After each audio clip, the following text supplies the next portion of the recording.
Hey, I am Jess, and I'm obsessed with all things nutrition, science, and helping you navigate this information while maintaining a deep sense of peace and empowerment in your body. I'm a registered dietitian who started out with an eating disorder and then fell in love with learning about how God intricately designed our bodies to be resilient and so much more than superficially beautiful. I am now a mama who loves to be healthy, not because of how it makes me look, but because of how it has transformed the energy I can give to my family, my friends, and you.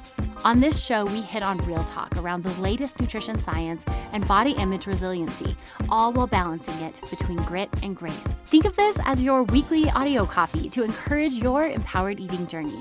This is the Fuel Her Awesome podcast. Well, hey there, friend. Welcome back to the Empowered Eating podcast series. I'm so glad you're here. This is Jess, your host, and I also have special guest, Dr. Erica Castleberry here. Hello. So glad to be here. We've been hanging out for the last 2 weeks, and it's been fun. We've had a lot of fun. Yeah, you and I just love to jam out about this. We could talk about it all day, I know. Basically. Usually when we start these podcasts, like we sit down and we start talking, and I say, wait, hold the phone. We should be recording this. We need to hit record. Well, today we're talking about one of my favorite topics. We're talking about healthy without the hurt and how to stop bullying yourself into being healthy. And when I think of this, I think of like back when I was newly married, my husband and I were in this tiny apartment. And it was so cute. And, you know, we really wanted a house, though. We really wanted something bigger. Sure. And I will never forget it. I had one of my mom's friends who was like, oh, Jess, like, you'll get there. But I hope you're really decorating your apartment.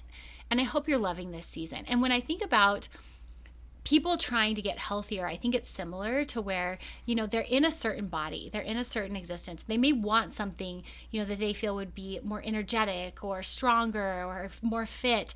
And that's great to work towards that. And yet you're still in the body you're in right now. And I hope you're decorating it. I hope you're, you know, enjoying it. Dressing in a way that makes you feel empowered. I have lots of clients who tell me they don't want to go shopping, you know, because it just feels really terrible. They don't want to look at the sizes. They don't. But if they're in clothing that doesn't fit appropriately, how uncomfortable is that? And how embarrassing is that? And so I'm always just encouraging, please go find stuff that you really like, that's flattering, and the colors that you like, and express yourself. As you are because now. Bodies of all shapes and sizes can look great when people put a little care into selecting their clothing and their hair or makeup or whatever it is. They look great. Yes. Yeah, right. And that's going to perpetuate the cycle of taking care of yourself. So that's what we're hitting on today. We're going to talk about 5 points on how we can stop bullying yourself into becoming healthy. But before we dive in, I just want to invite you guys, if you've been tuning in and you love this and you want to learn more about how to transform your relationship with food and fitness, Dr. Castleberry and I are kicking off the Empowered Eating Coaching Program. And that is going to kick off on September 9th. We will have 5 weeks designated to discussion, topics, support. We want to really get in there, get face-to-face with you, virtually, but meeting with you personally so we can know your story and help guide you along this way. Because, you know, here on the podcast, we talk about this stuff, and I think we can spit out a lot of like helpful information, and yet it doesn't really land home until you talk about it and actually set these goals and think about how you want to work them into your own life. Right. We want to learn about you and help you recraft your own relationship with food and your body and put you on a better journey, basically. Absolutely. So you can find information about how to apply for that in the show notes. Check that out. And anyone who signs up before Friday gets $50 off the application fee. So we sign up. Yeah, we hope to see you guys in there.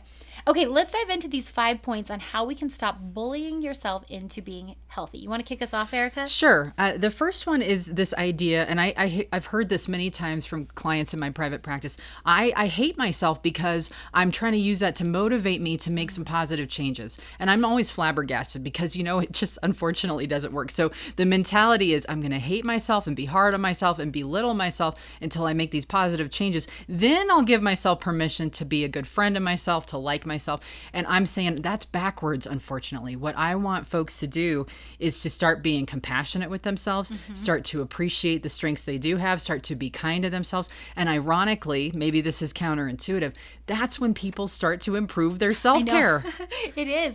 Well, if you think of your relationship with yourself, why would it be any different than a relationship with somebody else? It's not, really. It's not. And when we have friends, we don't sit there and, point out all their flaws and then hope they'll be friends with us. I hope they would say, you're a bully and I don't want you in my life, right? I've never seen someone, let's say, for instance, couples counseling. I've never seen it where one person was abusing the other one and that person then had a lot of growth because of that. Right. That just doesn't happen, right? No, so we want to move away from that. And I think one of the fears is that people think like, well, if I accept myself now, then I'm going to settle in how I am now. And so can you talk me through, like, how do you talk clients through that, Erica? Because that's a valid fear that people have. Well, I usually think when we think of the term settling, that sounds more like they've given up. And that's not what we're aiming for. We're aiming for actually learning how to care for yourself. Good. And to think about what is actually in your own best interest. If you're somebody that, you're working all of the time and you don't ever have time for yourself, you don't know anything about nutrition, you're just barely getting by. That looks a little bit more like just settling. But we actually are about empowerment and like teaching you how to strive for the good stuff, but not in a way that's rigid, that's unkind, that's lacking compassion. Absolutely. Yeah, I just think of my dad growing up. He did such a great job in raising like my perfectionistic, people-pleasing personality. But one of the things he used to say to me was, Jess, part of like finding joy is learning how to be content with where you are. Oh, no, sorry. It was to be happy with where you are, but never content to stay there. I love that. There's room for growth, but that doesn't mean you have to hate today. Yeah, or that you have to hate your body today. Totally. And so in other words, to sum that up, you can't hate yourself into well-being. It just doesn't work that way. Absolutely. Okay, so tip number 2 is actually focusing on practicing curiosity about your current eating and exercising habits without judging them as good or bad. And this is difficult to do. Yes, you and I have probably seen a lot of people that have shame. They have shame about their histories. They have shame about their bodies. They have a lot of shame. And what we're encouraging them to do is to step into this place where we reduce the judgmental voices. We come into a more objective kind of voice, right? A more fair, accurate, neutral voice.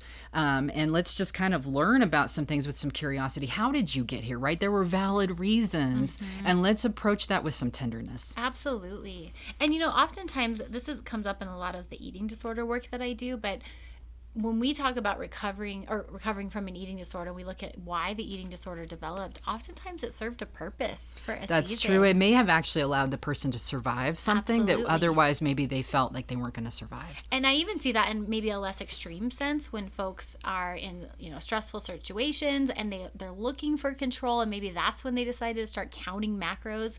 So maybe it wasn't full-blown eating disorder, but it was like, I'm going to dial up like the control where I can. And I don't share that because we need to critique it, rather to just be curious in why we went that way in that season. Right. I'm thinking of like maybe a working mom who, has not been able to really practice good nutrition. There's a lot of really overly ultra processed foods, right? Maybe not feeling so good, but it's because she was working 2 jobs and taking care of her kids. And that was the best she felt like she could do at that time. Right. And so we're not there to pass judgment and criticize her. We're just here to say, we see you, we get that. And, can we help you? Yeah. And what can we do to... What can we do? Yep, what can we do to move forward? Yeah, so maintaining that posture of curiosity over criticism is really, really crucial. Now, the next one is super important. And this one is one that cannot be skipped. And that is to treat any mental health problems if they exist. Do you think there's still a stigma around that word, mental health problems? Oh, absolutely. Unfortunately, throughout a lot of history, people that had any kind of emotional or mental health problem were just seen as defective, right? Or we have terrible words like crazy, and all of that kind of stuff. And so, but here's the truth: anybody can have a mental health issue. It just like the body can, have a health problem, so can the mind. Yeah. And so we all need some help and support sometimes. And hopefully we're reducing the stigma, but we still probably have a way to go. Yeah. But there are a lot of mental health conditions that are behind issues with food, right? The food issue may actually be a symptom of something deeper. For instance, PTSD, right? Yeah. Yeah. What is the statistic that we have here?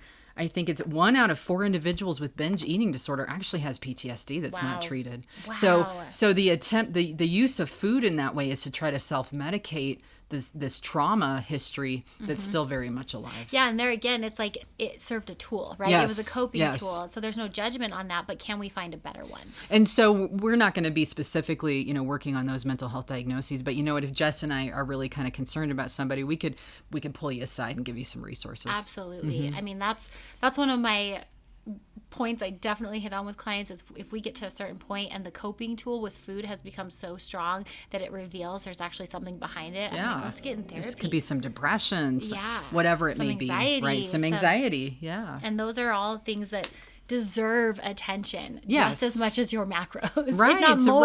Right. They're all important. Okay, so we've got 3 there. Let's go on to number 4, Erica. Create goals for nutrition and exercise that are kind, sustainable, and realistic. So I think if I had to guess, Jess, the people that come to see you, they don't say I want kind, sustainable, realistic goals. They say I want nutrition and exercise rules that are just going to get me physical results. I want to look like a model. Go, right? Did they tell you that? I do get the word sustainable. Okay. But only because they've exhausted what you said.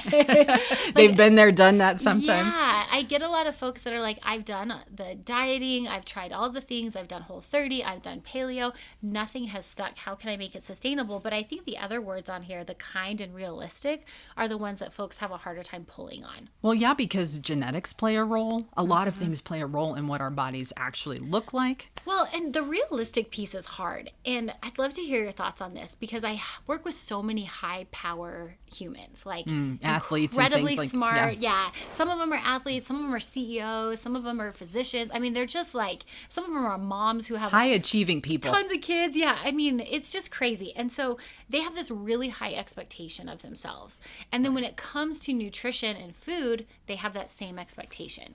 And it really is this dance of like, okay, how can I have a high expectation of myself and calibrate it to my lifestyle and how much time I'm willing to put into this? Yeah, if you can only work out 30 minutes a day, which is great, by the way, but you're probably not going to look like Michael Phelps, right? But then you have these high achieving people that are like, 30 minutes isn't enough. I want to hit the hour because the hour is what I've been recommended. And so how do you work through with people readjusting their expectations to be in calibration with their current capacity? I think we go back to another point we made is just why. Why do you think you need to do this? What is it going to do for you? And maybe, if somebody really has a goal, they want to win a certain athletic competition or, it's okay, maybe you're training for that for a season, but probably even, high-end Olympic athletes probably aren't always looking the same way that they look when we see them on the spotlight either, right? They're absolutely not. And I can vouch for that because all my athletes are on season and off season target plans. Oh, and their bodies change. Imagine. Yes, I know, right? Well, and I think, readjusting the realistic portion of how we set goals is super important. And when we can see that there are ways for us to win and that actually like the win might look different in this season as compared to when before we had kids, before we had the job, before we hit menopause. Well, yeah, women in middle age their bodies are different than when you're 20 years old. And we need to normalize it. That's okay. That's normal. That's okay. And I just think it goes back to that comparisonitis problem where we just compare. But one of the worst forms of comparisonitis that I found, yes, that's an official word. I love it.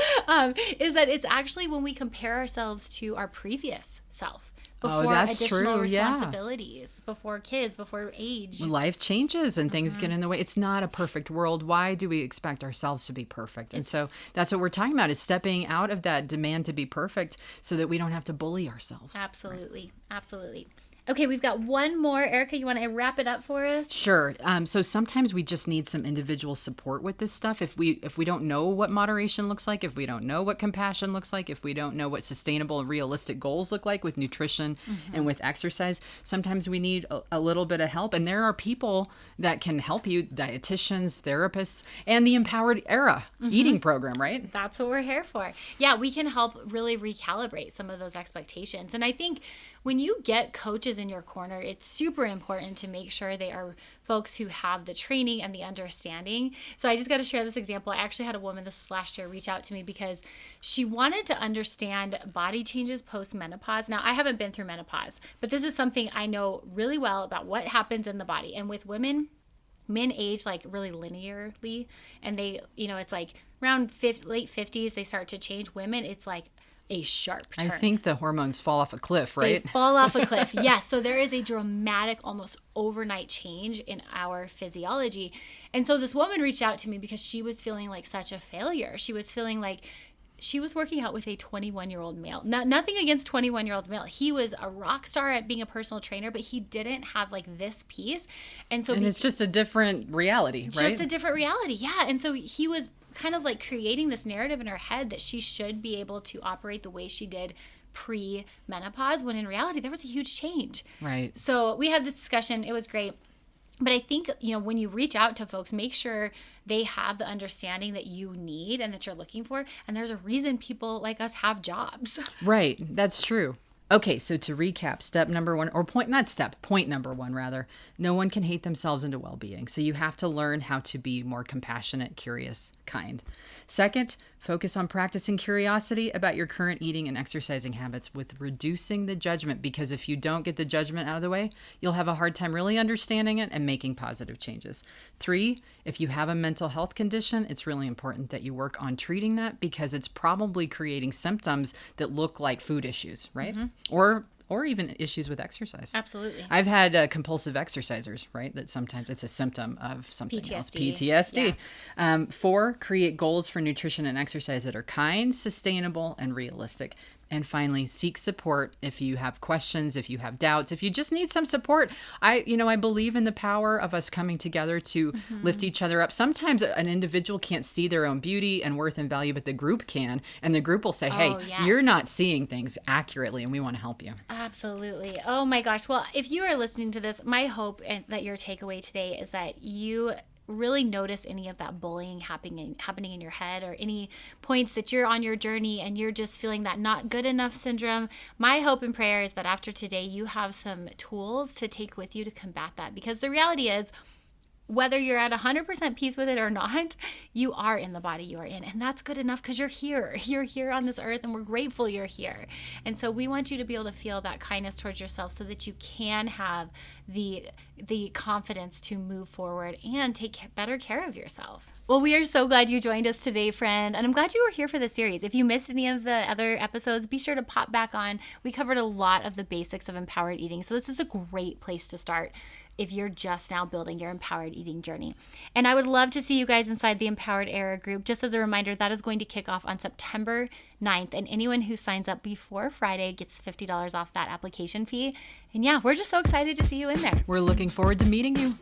You have a beautiful day, my friend. Cheers and happy eating.